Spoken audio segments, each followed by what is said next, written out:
Welcome once again to my YouTube channel. So today we're going to look into simple harmonic motion in physics. Now you will observe experiment board I have here.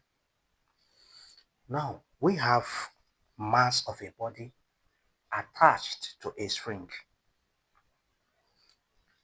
Look at this very one. It's a simple pendulum bob attached through the string as well. Now the both body will undergo a periodic motion. When I talk about periodic motion is a motion that repeats itself. Now, if I tend to displace this very bulb, it will move so, and they return to that same point. It moves again, it returns backward. You see, the motion repeats itself. It goes forth, it comes backward. So it repeats itself. Now, look at this one as well. If I tend to displace this downward, it will rise, come back to that same point. It rises again, it returns back. It will repeat itself. Such a motion is periodic.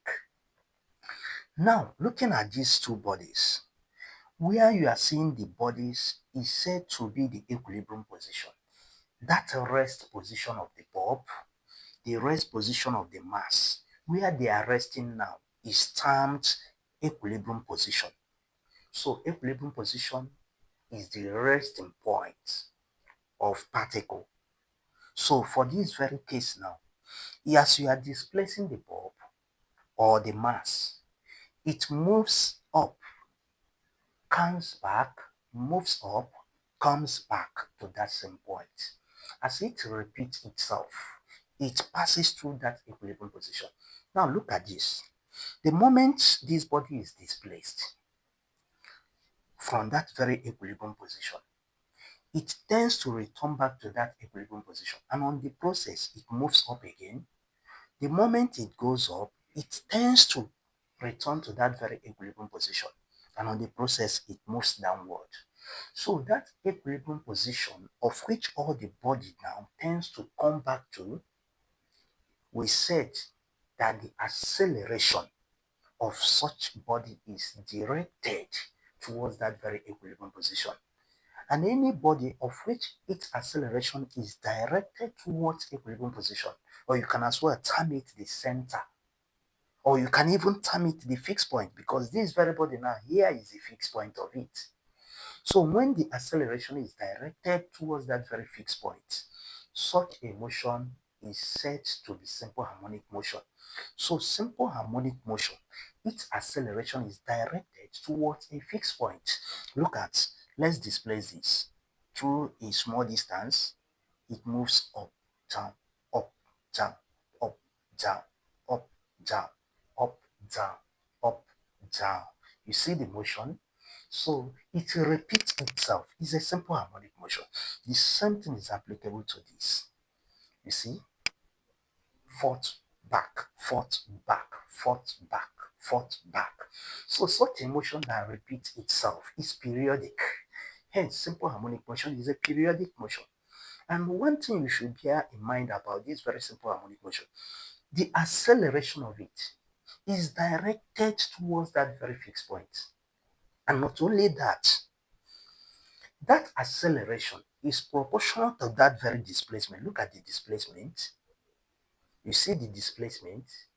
So the acceleration is directly proportional to the displacement, which means the higher the displacement, the higher the acceleration.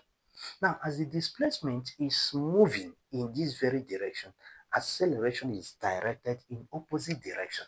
So the acceleration is always directed towards that very equilibrium position. So once the body is displaced, the acceleration will direct the body towards that very center. So any body of which one, the acceleration is directed towards the center or equilibrium position, such a body is a simple harmonic motion.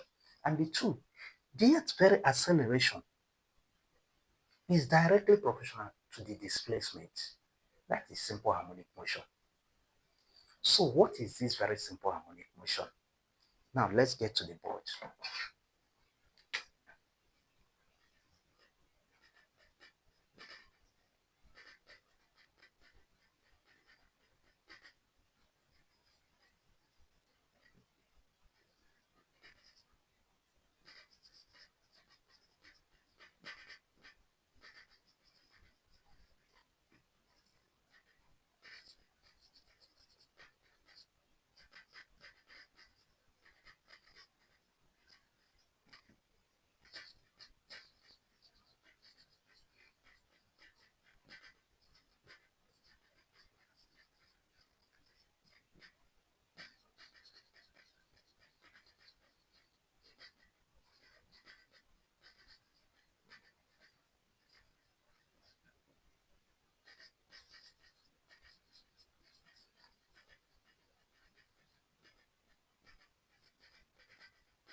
So this becomes a definition of simple harmonic motion.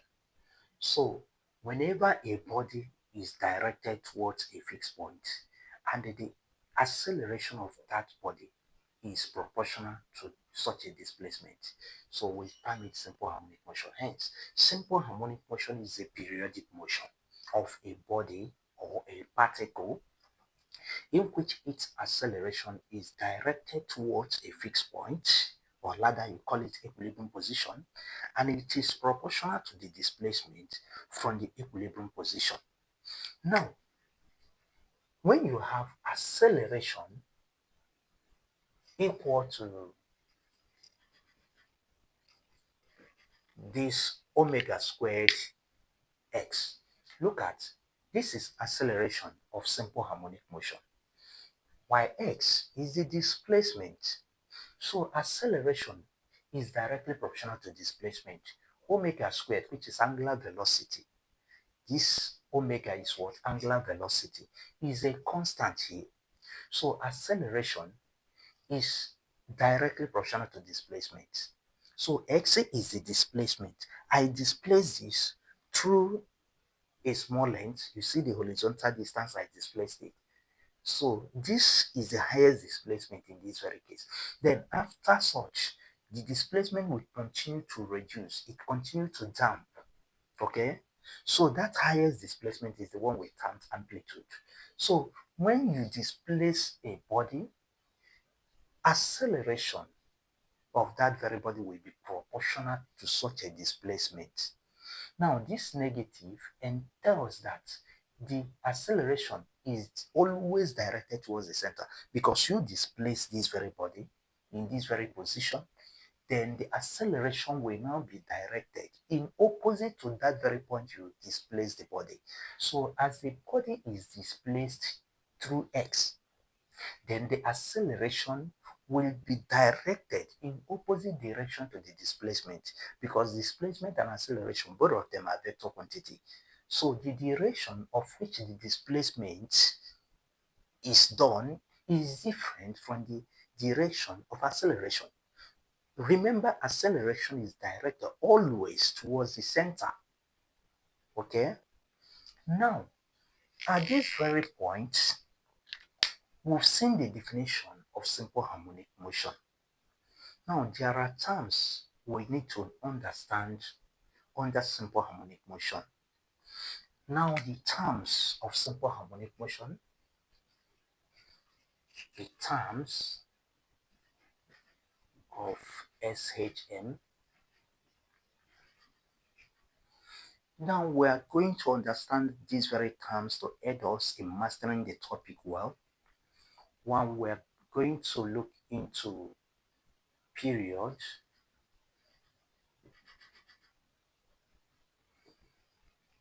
Now, whenever we talk about period, we talk about time. So, what is this very period? Period is nothing but the time it took a body to complete one of oscillation. So, when we displace this very body, it moves down and forth. So, the time taken for that very body to complete that one cycle is what we call period. Look at stage. Period is the time taken for a body undergoing simple harmonic motion to complete one vibration, to complete one oscillation. So this body, for example, if you displace it through this very angle, it moves forth and the back. It has completed one cycle. If it moves again, forth, back, it has completed another cycle. Now look at this one again. When you displace it downward, it moves past the equilibrium position, then return back to that very point at which you displaced it initially. It has completed one vibration. Then you allow it to move again, it returns back there, it has completed another oscillation. So the time it took in order to complete that one oscillation, that is what we termed period. So period is the time taken to complete one oscillation. Okay, the time taken to complete what? One oscillation. So in that case, we have the formula for period as the time taken to complete one oscillation. So n now is the number of oscillation. So this is the period. Okay. Then there is another term we need to master, which we termed frequency. Now, what's this very frequency? Now, frequency is the number of oscillations made in a second. Take for example, if we time this very motion of this pendulum bulb, it moves to and the flow, to and the flow. Let's say in a second, it might have covered 5 motions, 5 oscillations. So as it moves to and the flow, to and the flow. So in 1 second, it might pass through this very equilibrium position 5 times. Hence, it has completed 5 oscillations. Such is said to be frequency. So frequency is the number of oscillations covered in a second. Let's say we have this 1, 2, 3, 4, 5. Let's say these 5 counts is done in a second. That is the frequency. So frequency is the number of complete vibrations made in a second. The same thing is applicable to this. If we displace it through a small distance, maybe it moves 1, 2, 3, 4, 5, 6, 7, 8, 9, 10. That counts if it took place in a second. That means 10 becomes what? The frequency. Frequency is measured in hertz. Okay? Just like period is measured in seconds because period is a time. So frequency is the number of oscillations. The number of oscillations. Frequency is the number of oscillations covered in a given what? Time. In a second. Okay? So the frequency is number of oscillation per unit time. Now looking at these two equations, period is the time over number of oscillations, while frequency is the number of oscillations over time. You will observe that there is a relationship that period, which is time over number of oscillation, while frequency is the number of oscillation over time. It tells you that frequency is the inverse of period. When you reverse time with number of oscillation, you are going to get frequency, which is number of oscillation over time. Or you say that period is the inverse of frequency. So that gives you the relationship between frequency and the period. Okay? Then another term you need to master here is the amplitude. The amplitude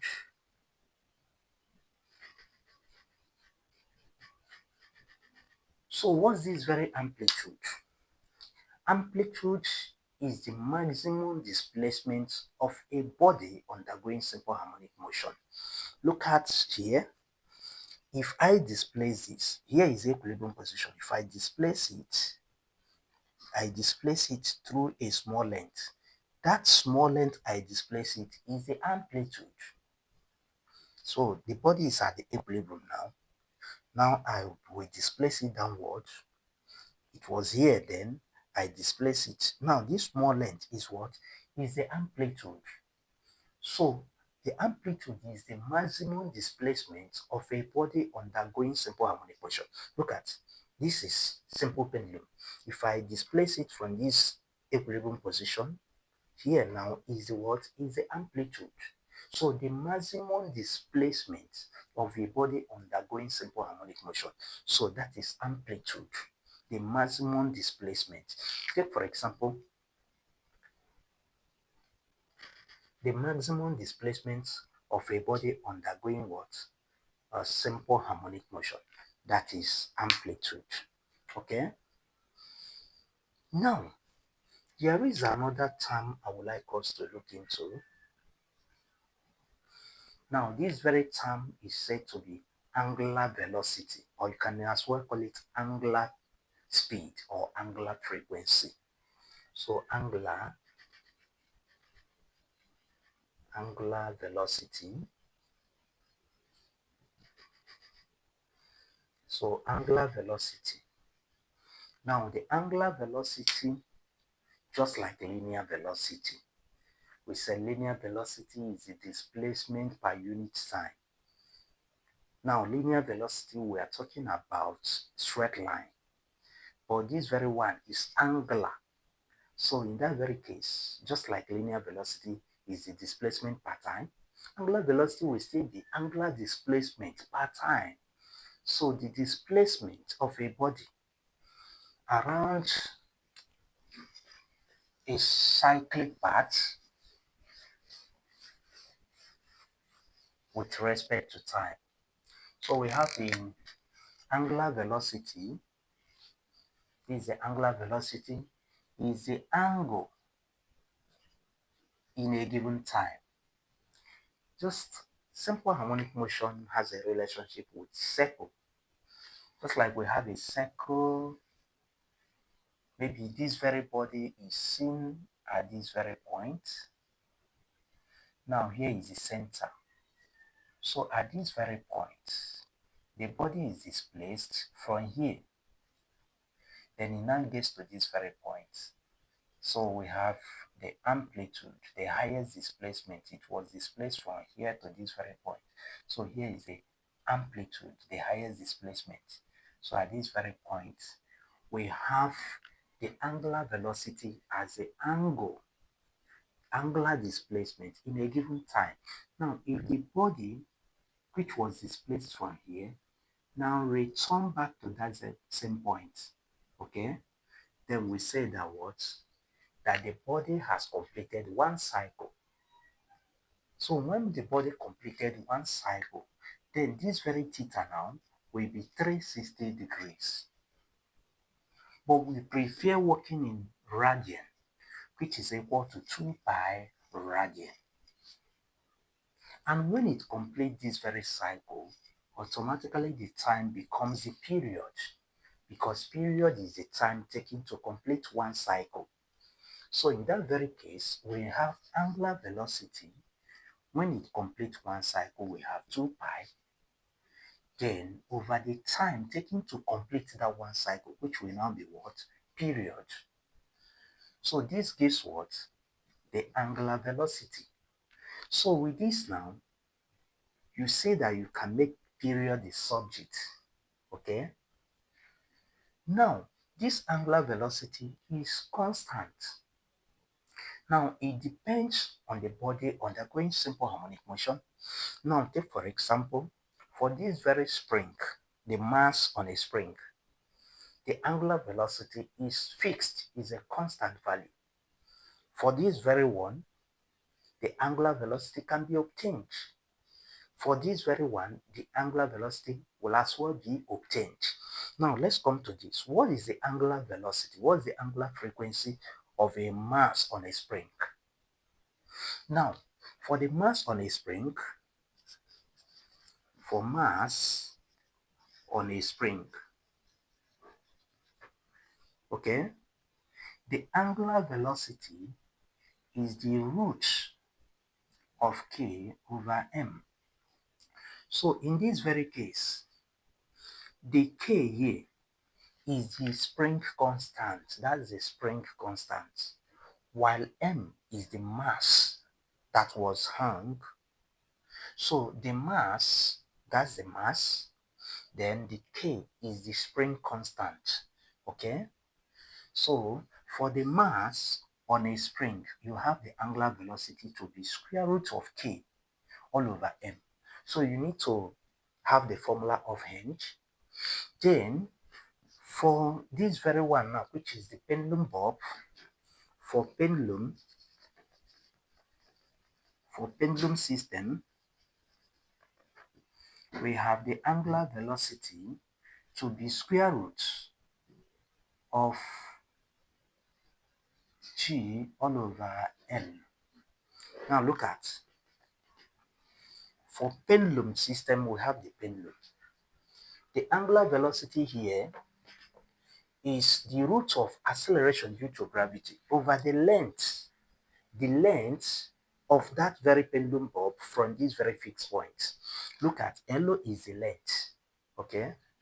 So acceleration due to gravity, which is normally 9.81 meter per second, or 9.81 meter per second squared, or approximately 10 meter per second.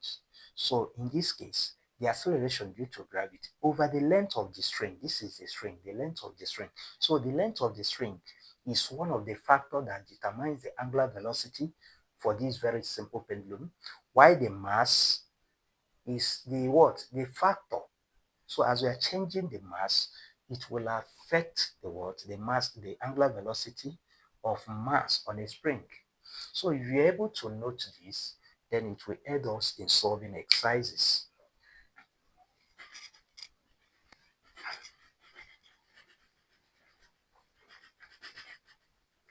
So with what we've got here, we've got that generally angular velocity is 2 pi over period. So with this, you can get a formula for period as well. That period is, making this the subject now, you are going to have period to be 2 pi all over angular velocity. Okay? And if you have period to be this, it then means that the frequency, which is inverse of period, will now become what? Frequency, angular velocity all over what? 2 pi. So if the period is this, then the frequency automatically becomes this. Okay? So with this, we can get period for mass on a spring and the period for pendulum system. Now let's see that. From what we have here, we said period is 2 pi all over angular velocity, okay? And here we have the angular velocity to be k over m. This one now is for what? Is for mass on a spring. Mass spring system. That's mass spring system, okay? So at this point, we have that period is 2 pi over angular velocity, we have k over m, okay? So if you simplify this, you are going to have 2 pi the root of m all over k. So in that case, you have that period is equal to 2 pi root of m over k. So this is the formula of period whenever you are working on a mass on a spring. Then with this very idea, you can as well get the formula for pendulum system. Okay? So let's look into that one as well.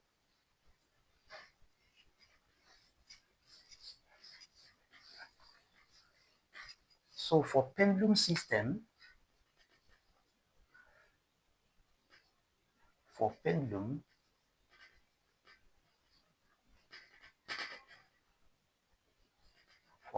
bulb here, so we have that angular velocity for it is g over L. So what will now be the period? The period, which is 2 pi over angular velocity. Now we've seen that the angular velocity for pendulum now is root of g over L. So in that case, we are going to have 2 pi all over root of g over L. If you simplify this, you are going to have 2 pi L all over g. Therefore, we now have that period is equal to 2 pi L over g. So this is the formula for calculating period when it comes to pendulum system. Okay. Now, another thing we need to observe whenever we are dealing with simple harmonic motion is the velocity, the linear velocity of that body undergoing simple harmonic motion at any instant in time. Maybe at this very point, you may be asked to find the velocity. Now look at when the body is at equilibrium, you displace it, the restoring force will tend to bring it backwards. Okay? Then it rises again, then it comes back to that very point. As it moves, there is something you will observe here. Now, as the body is coming to the center, it acquires higher velocity that will make it to move upwards. As it returns to equilibrium position again, it grabs higher kinetic energy that will displace it downward, which means the kinetic energy is maximum at the equilibrium position. Okay? Now, when the body is moving upward, the kinetic energy decreases while we have the potential energy being increased. So at any point, we said energy of simple harmonic motion is conserved. So there is always a conservation of energy, meaning that the energy, the total energy of this very body is always constant. So as the kinetic energy, which we have at the center, decreases, the potential energy increases. So kinetic energy is maximum at the center, while at the extreme point, we have the potential energy to be maximum. So at the equilibrium position, we have what? Kinetic energy to be maximum. But at the extreme position, kinetic energy is zero, while the potential energy is maximum. So let's get that. Let's get that. So like I said, we have the kinetic energy, which energy we know. Energy is the work done. Energy is the work done as this body is moving up and down. Then there is energy there. So the work, which we know as the force times distance, but here we have to consider average force times the displacement in this case. Average force times the displacement. Now, considering this, the displacement is along the vertical. It's along the vertical. Okay? So I may use displacement, I may use y, that is displacement along the vertical, times average velocity here. We talked about initial average force. Initial force, initially, that restoring force, which is the force that takes the body back to equilibrium position. The initial force there is what? Is zero. So at equilibrium, the initial force is zero. Let's say the final force is this. Take the average force, we have this. Okay? So the energy in question now becomes, if you take this, you are going to get half of F times distance. This is the average force, right? Okay. So at this very point, we have energy equal to half Fy. Then you remember the force due to this very spring from Hooke's law is directly proportional to the extension. The extension now is along Y, as a sense we term it to be the what? Y. So the force is equal to Ke. That's from Hooke's law, right? Now we are taking this extension along the Y, so we have force along the vertical axis. We have it in this way. So if you can substitute this very force here, then you are going to have that energy now is half. We have F as Ky, then times Y. So in that case, we have the energy of the body undergoing simple harmonic motion as Ky squared. So this is the energy. Now, like I said, when the body is displaced, it gets to maximum point, it gets to equilibrium, past the equilibrium, reaches the highest point. At that highest point, the energy there is potential. Kinetic energy there is zero. Okay? If you displace this through a distance, that distance or the highest displacement there is what? Is the amplitude. So in that case, the highest displacement is amplitude. And at that very point, the energy we have there is potential energy, and the potential energy is maximum. So potential energy is the energy due to that very position, right? So when this Y is equal to A, okay, A is the amplitude, that is the highest displacement of the body. So we are going to have the total energy, because when you have the body displaced towards this very point, we said the energy there is what? Is potential energy, because the kinetic energy is only maximum at the center. So at the extreme, the potential energy is what? Maximum, whereby the kinetic energy is zero. So the only energy we have there as the total energy there is what? Is potential energy. Hence, we have the potential energy here to be half Ka squared. So this is the energy of a simple harmonic motion. Remember, this energy is conserved. At any point, this energy remains the same. Okay? The energy remains the same at any point. So what it then means is that the energy of simple harmonic motion at any point is the potential energy. We're talking about elastic potential energy plus the kinetic energy. Okay? Now, this energy, we know the potential energy now, which is half K y squared, the kinetic energy, half mv squared. Like I said, the total energy is always conserved. So we now have it as half Ky squared, then half mv squared is equal to the total energy, which is half Ka squared.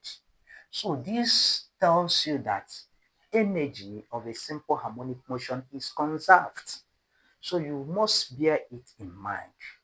Then you need to get this finally, that the velocity, the linear velocity of any body undergoing simple harmonic motion is calculated Using this, we have the square root, the amplitude squared minus displacement. Okay, x is the displacement, just like we have y, displacement along y axis. Here is the displacement along what? X axis. So taking this into consideration, we have it as a what? The velocity of a body undergoing simple harmonic motion. So with this, A is the what? The amplitude. Okay, this is the displacement. Okay, but A is the highest displacement of the body. Okay, so when x is equal to 0, then we are going to have this, right? Because if this is 0, we have this. Now, square we cancel the root. We have this to be angular velocity times amplitude.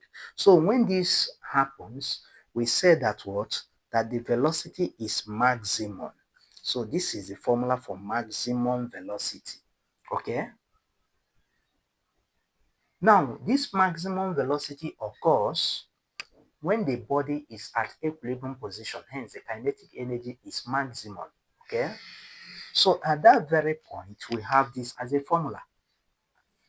But when the body is at extreme position, where x will now be equal to a. If x is equal to a, then what will be the linear velocity there? So in that case, linear velocity, which will now be, so we have a squared minus x now is equal to a. Then you are going to have 0, right? Subtract this, you are getting 0. And when you multiply this, it's going to give you 0. So this is what? The velocity you can get at the minimum point. Hence, we said the minimum velocity of a body undergoing simple harmonic motion is 0. So this is the formula for maximum velocity, why we have minimum velocity to be 0. Let's look into the solving now. So the question says, a body of mass 200 grams is suspended from the end of a spiral spring, which obeys Hooke's law. Produce an extension of 5 centimeters if the mass is pulled down a distance of 6 cm and released. Calculate the amplitude. So first one said we should calculate the amplitude. Now, from this very question, this is the mass pulled down a distance of 6 cm. Now, if this is the mass, now you pull the mass, you see, you pull it a distance of 6 cm. That 6 cm you pulled it through is what we termed amplitude. That's the maximum displacement the body will undergo. So the amplitude in that case is that very 6 centimeter. So we have the amplitude as 6 centimeter. That's the answer. Now let's get to the second question. Then calculate the force constant of the spring. Now the force constant, we represented it with K. So what's the force constant of the spring? Now we have the parameters given there. A body of mass 200 grams. The mass was given as what? 200 grams, which is equivalent to 0.2 kilogram. Suspended from the end of a spiral spring which obeys Hooke's law. Produce an extension of 5 cm. We have the extension. The extension here is 5 cm, which is equivalent to 0.05 meter. So if you divide 5 by 100, you are going to get 0.05 meter. Then we are now asked to calculate the force constant. Then we have to use Hooke's law. Now, using Hooke's law, from Hooke's law of elasticity, we have that force is equal to k times extension. So in this case, we are now looking for k from this very question now. So if you make k the subject, we are going to have force over extension. Okay? And when you pull this downward, you see that the force is due to gravity. So this very force will now be m times g all over extension. That's the force of gravity. Now we know our mass. Our mass there is what? 0.2 kilogram. Then acceleration is 10 meters per second. Okay? Then you now divide it by the extension, which is 0.05. So in order to get the very constant now, we have to simplify this. So first, if you multiply 0.2 by 10, you are going to get 2. Now you divide it by 0.05. So if you do that, 2 divided by 0.05 is going to give you what? 40.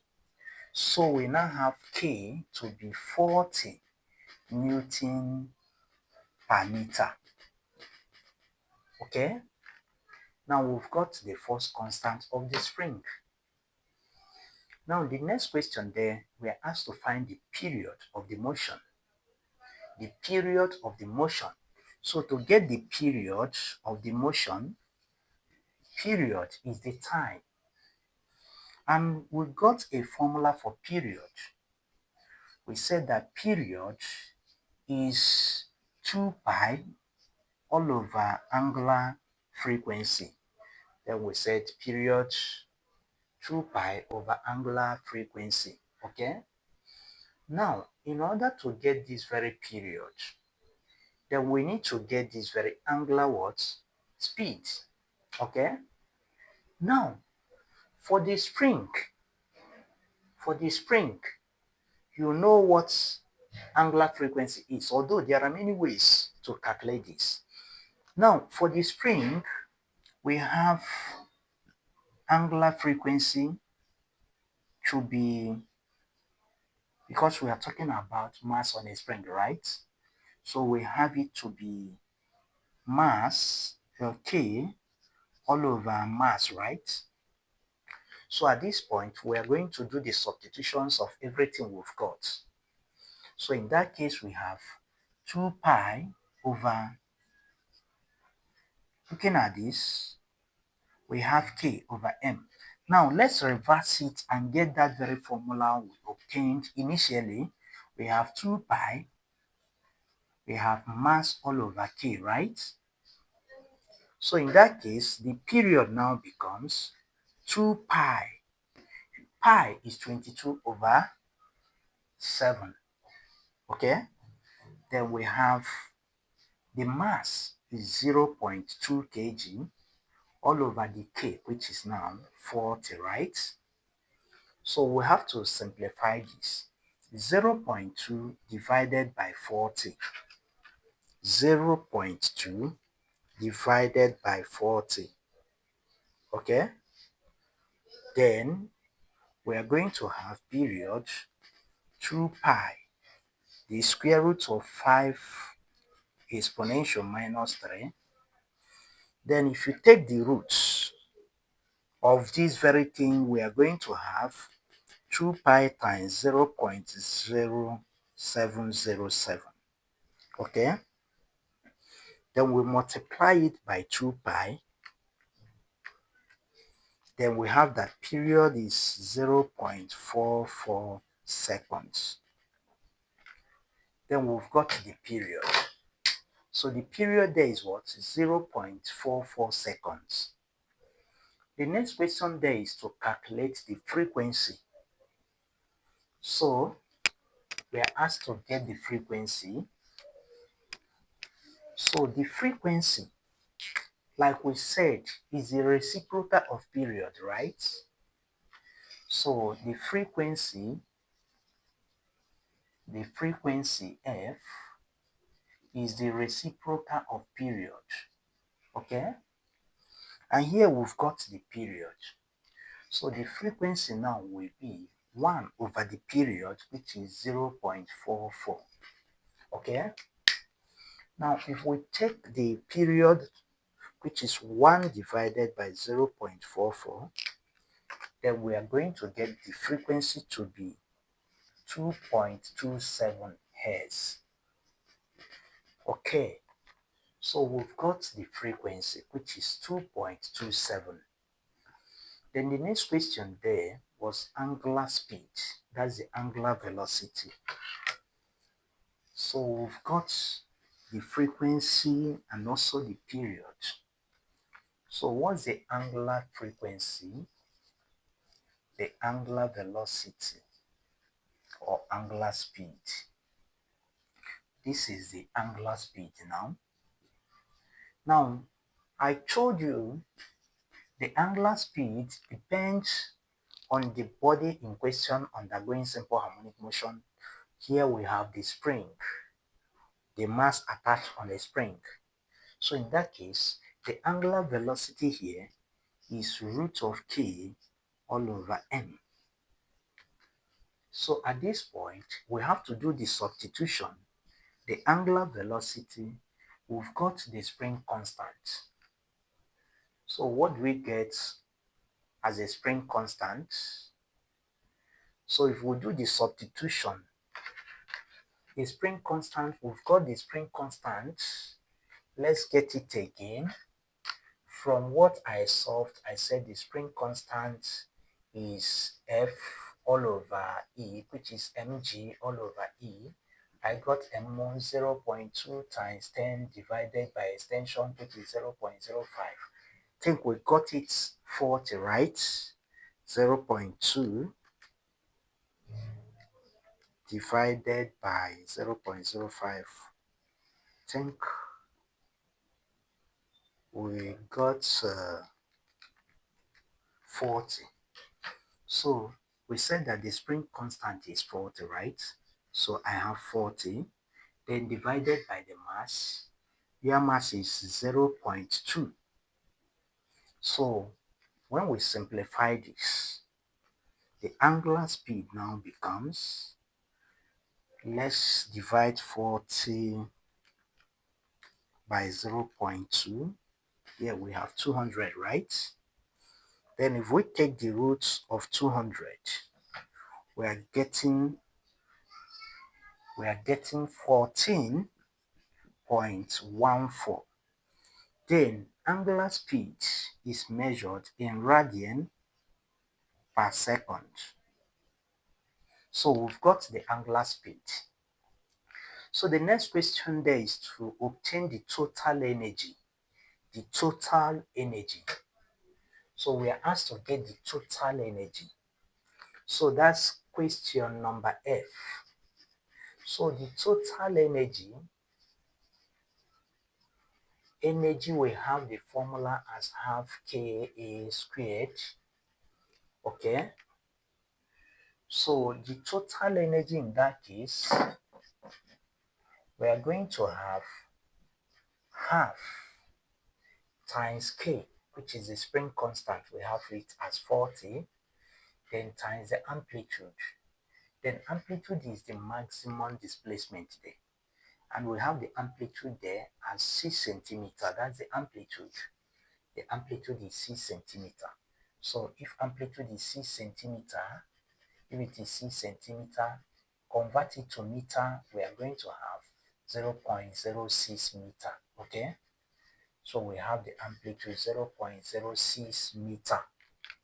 So if you simplify this, half of 40 will give us 20. So we now multiply 20 times 0.06. Then we have the total energy as 1.2 joule, because energy is measured in joule. Okay? So the next question there, we are asked to find the maximum velocity. So the maximum velocity,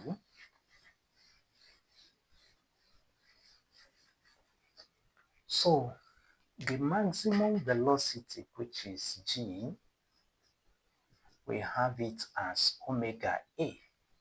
That's the very formula for maximum velocity. Okay? Now, we've got the angular speed. Okay? So what do we get under angular speed? And you remember we got angular velocity to be 14.14 radian per second. That's what we got for angular speed. So in that case, the maximum speed in that case becomes angular speed, which is 14.14, then times amplitude. The amplitude is 0.06. So if you multiply this 14.14 times 0.06, so the maximum speed in that case, we have it as 0.848. This is the maximum speed, meter per second. So the next, which is the last exercise there, we have H. We are asked to find the maximum acceleration. So what's the maximum acceleration? The maximum acceleration will now be angular speed squared, then times amplitude. So the acceleration becomes angular speed, we have it as 14.14, right? Then you have to square it, then times the amplitude, which is 0.06. So if you do that, 14.14 squared raised to the power 2, then we are going to have 199.9396, right?